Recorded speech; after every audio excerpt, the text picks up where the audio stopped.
Well, welcome to another edition of the Business Spotlight interview series. And today I'd like to introduce Erik Zimmerman from SiteTech. So welcome, Erik. Thanks, Phil. Good to be here. Yeah. So tell us a little bit about what your business does. Sure. So SiteTech is a business that started in 2010.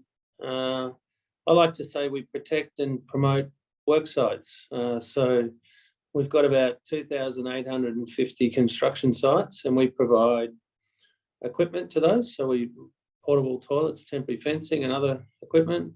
But we also have a SiteTech safety brand that provides safety equipment, and we also sell through our SiteTech trade business. And we provide advertising and media for sites. So we protect sites by providing safe working conditions, and we promote sites by helping companies advertise. Fantastic. And so you said that you started the business was 2010? Yeah, the business got started. It was actually an interesting story with an ex-AFL footballer called Andrew Welsh, who was the vice captain of Essendon. And he was sort of looking what to do after his football career, and he knew the construction industry pretty well. So the first ever customer was a fairly big home builder called Zimmerman, and they bought 40 containers of temporary fencing. Right. And it got started that way back in 2010, and it's grown obviously from there a lot. I didn't buy into the business until 2015, so I was 5 years after that. Right. Okay, fantastic. So how did you get into the business then? Well, my good friend Piers was one of the founders, and at the time Andrew Welsh was land banking with his father, and so he needed to exit the business because the investors there didn't want him to be involved in any other businesses. And right. So anyway, the opportunity came into buying him, and I had a look at it, and I'd been in the solar industry for a long time. I'd sold a business to AGL back in 2011. Okay. And so my friend knew that I understood the mechanics of buying and selling businesses, and so I had a look at the business and thought, gee, it's a good company. Yeah. And I liked it so much I bought into the business, as they say in the Oral-B ad. The old razor ad. That's the toothbrush one, isn't it? Yeah. Yeah. So what sort of geographic area are you covering then? Because you said you've got 2,800 sites that you cover. What sort of geographic area does that expand to? So we cover Victoria with the hire business, and we cover nationally with the safety business. Yes. Australia, and we cover national with the media business, and we're Victoria with the trade business. So it's kind of a combination of national and Victoria. Fantastic. And what would make an ideal client for you? So we tend to look for people that really like to partner and work together over the long term. With some of the businesses we're involved with, we're now 10-year partners. And we really are very proud of those long-term relationships that we forge. And so, you know, we tend to go for the mid to larger size construction businesses, and the ones that have got a real, you know, there's a scale about them. And we invest very heavily in technology, so we can bring quite a bit to the discussion, help them win in the market and bring some new innovation along with it. So so home builders is a big one. We've got the 4th and the 5th biggest home builder in Australia on our books, and civil construction is a big part of what we do. We've got 100 kilometres of temporary fencing just on one customer's sites. Wow. So and then of course in the safety area, it's typically people that work up on roofs. So you know, you're talking about solar companies, roofing companies, shed makers, that sort of thing. Yeah. Okay. And what would you say the biggest challenge is that you're facing in the business right now? I think at the moment with the economic conditions as it is, capacity is the biggest challenge. So, you know, it's interesting, the employment statistics came out today, another 33,000 jobs added in Australia. Unemployment at record lows, 3.5%. So blue collar workers are in particular demand at the moment, and finding them is challenging. And we've been growing at a pretty good clip. The business is now 3 times the size it was when I invested back in 2015. So it's a constant, relentless challenge is to maintain service levels and find good people, create this great culture that we want to have as a business. Fantastic. And so it sounds like you've been in business for a long period of time, Erik. What's been your biggest learnings that you've had on your journey as a business owner? Yeah, I have. It's funny, 53 this year. So I became an entrepreneur at age 37. Prior to that, I'd done 20 years of corporate work. Here in Australia and in Indonesia and Singapore and London. I worked in India as well. So I've seen a bit of the world, worked in many parts of the world. But I think, there's a lot of things that are in common for good businesses. So we spend an enormous amount of time up front thinking about strategy. I really believe, we do it on one day of the year. We get the entire team into a room and we look at where we're at. And we go back over the year that's gone by, we look forward where we want to be, and everyone gets involved. And we declare these things called must-wins, which are the things we have to succeed at. And so I really like there's a value in that, because for the team, everyone knows what we're trying to achieve. And that's not always something that you take for granted. I mean, in many of the big companies I work for, it was very hard to figure out what the strategic objectives were and how what you did on a daily basis contributes to success. So one of the things I like to do is make sure every single team member here knows what we're trying to achieve and how they contribute to success. Yep. The other thing I'd say would be the culture of a place is so critical, and really a business is for me, it's ideas and it's people, and it's that you get that combination together of great people and great ideas, and that forms a great business, along with this idea that you have to work really hard. So, if business success was a recipe for me, it would be 3 things: strategy, getting the direction right, effort, which is working incredibly hard, and talent, which is having an amazing, talented group of people working. And whether it's a sporting team or a business, if you succeed, it'll be down to those 3 things. And if you fail, it'll be one of those 3 things, right? It'll be you didn't work hard enough, or you worked on the wrong things, or you didn't have the right talent. So, I tend to focus on those 3 things: the talent, the effort.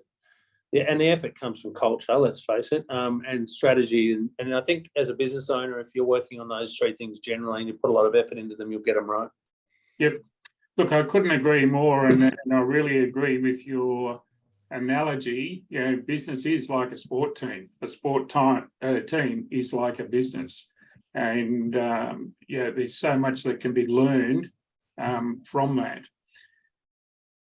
What's been the biggest thing you've learned about yourself along this journey?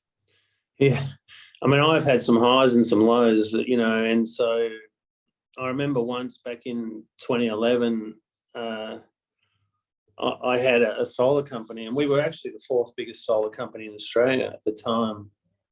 And we had 55 staff, and I'd grown that from a kitchen table in 4 years. And it was a really interesting business, very stressful trying to grow a company with your own finances backing it. And anyway, I was on holidays with my children, and I got a call from the bank saying, "Oh, we're going to halve your overdraft," and it was going to drop from 1.2 million to 600,000. And I had 4 containers of solar panels on the water worth $250,000 each. So I didn't know how to pay for them, and I was waking up in pools of sweat, and and it was so incredibly stressful. And in the end, I sort of said, we got through it, and it was funny. 2 weeks later, AGL knocked on our door, and 6 months later, we'd sold the business. And the overdraft wasn't cut because we were a bad business. It was actually because one of our competitors went under. and so they saw risk in the category. But our business was always a very successful business financially as well. So I think what I learned through all of that is a couple of things. One is, my mother always said things are rarely as good as you think, and they're rarely as bad as you think, and it's somewhere in between the two. And so you tend to catastrophize the bad ones and probably be a bit optimistic on the good ones. So I like to think that through a little bit. But the other one is, if you do something, do it properly or don't do it at all. That was my father's favourite saying. and so I tend to want to do things properly, and I've learned that I don't want to do things unless we can actually do them properly. So I guess I've learned I'm really resilient. I can put up with tough, challenging times. And in fact, it got to a point where I stopped working for 6 months after I sold the second solar company. Excuse me. And I got really bored. I missed the cut and thrust and the challenge of business. So for a long time, I was thinking how stressed I was and I need to stop working. But when I didn't have work, it was a really big void in my life because I really enjoy getting things done and getting results. So, for me, life is pretty short, and I want to go and do some big things in my life, and a business is part of that. It's a kind of a vehicle. So I've learned, that I want to be I want to be in the game, and I want to work really hard and leave nothing on the table. But also someone once said to me, play the game like your life depends on it, but know that it doesn't, and so don't get to the point where you get so caught up in it that you can't have a laugh and enjoy people's company, Yeah. And do you have any favourite sayings, Erik, that keep you focused every day? Yeah, I think I love that one, that is kind of do something that scares you every day. I really feel like that keeps you on your toes. But probably the other one is the one that my father always said, which is if you do something, do it properly and don't do it at all. And so I think those two would be the ones that I tend to use a fair bit. Yeah, love them. That's awesome. What would you say to anybody that was thinking about going into business? What would be the key advice that you could offer them? I mean, business goes through stages. So I think if it's a startup, like a pure, really amazing, innovative idea, I would encourage them to have 6 months of savings to rely on, because their businesses rarely pay money in the first 6 months. I would say do something that you're really passionate about. So my wife is Indonesian, and her parents wanted her to do economics, and she ended up becoming a glass artist because that's what she loves doing. And now she's in galleries, right? And she's quite successful at it. So the point is that you spend so much time working, do something that you really love, and the money will come. So if they've got 6 months of saving, they're doing something they really love. The third thing would be to look through the business with a really critical lens and ask people to be quite critical of the ideas, because startups are hard, and you're going into an environment where you have very little competitive advantage. And I always find in business, I'm a relentless seeker of competitive advantage, because you've got competitive advantage, you can make money, right? And so you've got to kind of look at an idea through that sort of Shark Tank, Dragon's Den logic of what have you actually got that's unique and different in the market. If you're just doing what everyone else has done, you won't make it. It'll be too tough as a startup. Yes.